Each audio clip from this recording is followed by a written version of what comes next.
pero sí sabemos y conocemos nuestro pasado. Miguel, ¿cómo estás?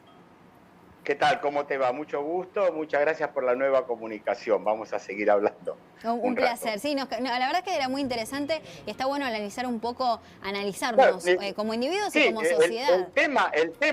el tema es partir de la realidad en donde estamos hoy, Ujú. que es bastante dramática. Nosotros tenemos 40 años de democracia que coinciden con un proceso creciente de descomposición social que se expresa, por ejemplo, en 40% de pobres, 60% de chicos pobres, una inflación galopante, el salario que no alcanza. Esa es la realidad hoy. Y es una realidad en la cual dos partidos, básicamente, en términos generales, dos movimientos políticos han cogobernado en estos 40 años. Entonces, ¿por qué le vamos a pedir al votante que vote por aquellos que lo llevaron hasta acá? Claro. Esa es una primera cosa general. Ahora bien, este proceso de descomposición social es tan grave que el monotributista pobre cree que su pobreza se debe al otro pobre que recibe planes. Y ahí pega muy fuerte el voto a Milei. Ahí pega muy fuerte el voto a Milei. Jóvenes, por lo general, si votaran de los 40 años para abajo, gana por robo. Pierde un partido, además no solamente, digamos, gana Milei, pierde un partido cuyo ministro de Economía, que es en gran parte responsable de este momento de crisis, es un candidato a presidente. ¿Por qué iba a ganar? Esta es la pregunta. Por otra parte, nosotros y nosotras, los habitantes de Cava y del Gran Buenos Aires, estamos obnubilados y obnubiladas por el obelisco y la Plaza de Mayo. ¡Uy, llenamos la plaza! ¡Uy, llenamos el obelisco! Y rugieron las provincias. Ganó en 16 provincias Milei. Inclusive hay lugares donde ganó, que es maravilloso. En La Pampa se presentó solo el candidato a presidente y ganó en La Pampa, en una provincia peronista. Ganó en la Antártida Argentina. Es muy gracioso de la Antártida Argentina, porque en realidad una prédica contra el Estado, en un lugar donde solamente el Estado puede estar, gana Milei contra el Estado. Es un fenómeno. Pero además hay una cosa muy interesante en esto. Desde el punto de vista comunicacional, que es un tema clave para la sociología, hoy más que nunca, digamos, es fundamental. Cualquier consultor político te lo va a decir. Si el que gana por lo general maneja los medios dominantes. ¿Cuál es hoy el medio dominante? Las redes sociales, en primer lugar, siglo XXI, la televisión, siglo XX. Él maneja las dos cosas muy bien. Y es más, Milei es un fenómeno de la pandemia y de la pospandemia.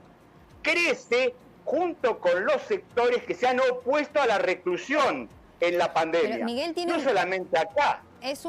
La Merkel en Alemania fue corrida por derecha contra la reclusión.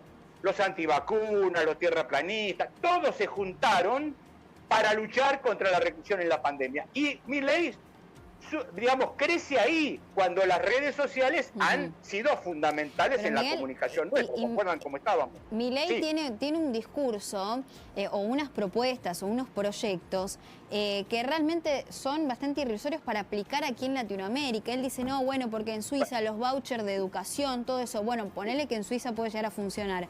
Pero hay estudios que dicen que en Latinoamérica estas cosas, la dolarización, por ejemplo, ha fallado. Y no teniendo, porque, a ver, ganó él como presidente, pero no tiene gobernadores, no tiene bancas, o sea, es muy difícil que una persona pueda gobernar de esa manera, pero con proyectos también que son difíciles de aplicar en una realidad latinoamericana como la nuestra. Sí, el proyecto de Milei es una cosa, digamos, no hoy, es a más largo plazo. Es otro problema. La gobernabilidad sí es un serio problema si se divide la cosa en tres. Es muy difícil la gobernabilidad en el... Porque él dice que en realidad a 35 años tiene que aplicar esto y a la vez él está en contra de la supuesta casta. Entonces está planteando un gobierno de 35 años para poder eliminar, por ejemplo, el Banco Central. Entonces hay unas contradicciones. Sí, hay contradicciones. Yo, digamos, en términos, si vos me apurás, digo, es inviable en democracia lo que plantea Milei. Es decir, el liberalismo acá fue el hijo predilecto de las dictaduras. Martínez Dios era un liberal. ¿Qué era Martínez Dios? Con 30.000 desaparecidos. Un liberal. O sea que el liberalismo no es solamente... Lo interesante de este personaje es que ha logrado algo increíble. Miren lo que son las cosas. Yo estoy dando un curso online gratis que después les puedo pasar la forma que pueden hacerlo. Terminamos hablando de la teoría del contrato social. Hobbes, Locke y Rousseau. La vez pasada vi una película que hizo Milei muy interesante, en donde este hombre habla de estos autores a la masa. Es la primera vez en la historia que el liberalismo cuenta con un líder carismático que los convence de las bondades del liberalismo. Esto es novedoso en la historia. Es decir, juntar liberalismo, que es una teoría bastante compleja para entender, y ellos hacen una cosa interesante, cuando los corren diciéndoles que son fascistas, y dicen, no, discutamos el liberalismo, dicen ellos. No son improvisados, hay que, digamos, estas cosas que se dicen de la ignorancia, eso no es así. Miguel, y es más, lo que es sustentado yo creo que es inviable lo que plantea Milei. Sí. Es inviable en democracia. Esto te digo. Las cosas que propone Milei, además, ojo, ¿no?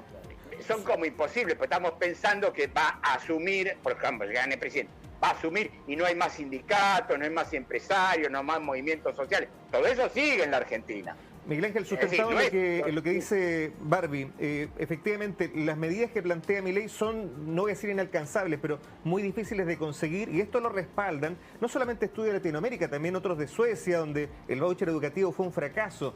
Ahora, ¿hasta qué momento él podrá afirmar este discurso? Socialmente, ¿deberían darse cuenta que gran parte de los proyectos son inviables? En Chile me están pidiendo la educación pública. Estuve hablando con un gran amigo kirchnerista, ¿no? Y me decía una cosa interesante, el compañero que todavía tienen esperanzas de revertir. Me decía una cosa, lo que pasa que ahora durante la campaña para presidente, él va a tener que explicar todas las cosas que propone. Por ejemplo, si se sacan los financiamientos, los remedios a los jubilados, ¿quién los va a pagar? ¿Los nietos lo van a pagar? O sea, mis nietos se van a tener que hacer cargo de mí, ¿no? Es un poco, entonces, esas cuestiones pueden ir lesionando la legitimidad supuesta que tienen Milei para las elecciones primarias. Es decir, cuando la venta de órganos es una cosa, es posible esto, la venta de órganos, todas estas cosas que tira. Habría que ver cómo la dolarización, la destrucción del salario, ¿es sostenible? Bueno, todas estas preguntas que seguramente van a tener que contestar en los debates que se vienen de aquí en más. Y piensa, Miguel, y esto ya, porque estamos en hora para cerrar, por sí o por no, que todo el votante que lo ha elegido, ¿se dio cuenta de todo esto o simplemente porque fue un fenómeno de redes sociales o una persona que estuvo en la televisión como un personaje distinto? No, es que acá yo creo que hay una cuestión de observación que es muy importante. El votante de Milei ya está afuera, es decir, ya está sin derechos. No es que esta prédica que se dice va a quitar derechos, no tienen derechos. Un monotributista pobre hoy no tiene derecho ninguno. O sea, y además está todo el tema de la inseguridad. Por ejemplo, ¿no? Un tipo que se levanta a las 4 de la mañana, le roban, tiene que ir a trabajar, vuelve sin un peso. Eso está. Entonces aparece alguien que le da además algo que en la Argentina y en el mundo, la esperanza en tiempos de incertidumbre. Tal cual. ¿No? La esperanza en tiempos de incertidumbre. Miguel Ángel Forte, te agradezco enormemente, un abrazo gigante y gracias por este análisis. Hasta luego. Nosotros nos quedamos sin tiempo. Muchísimas gracias por seguirnos aquí en Bravo Argentina. Gracias, Mario. Gracias a todo este equipo, los que estamos delante y detrás de cámara. Mañana a las 12, como siempre, acá en Canal Bravo TV. Adiós.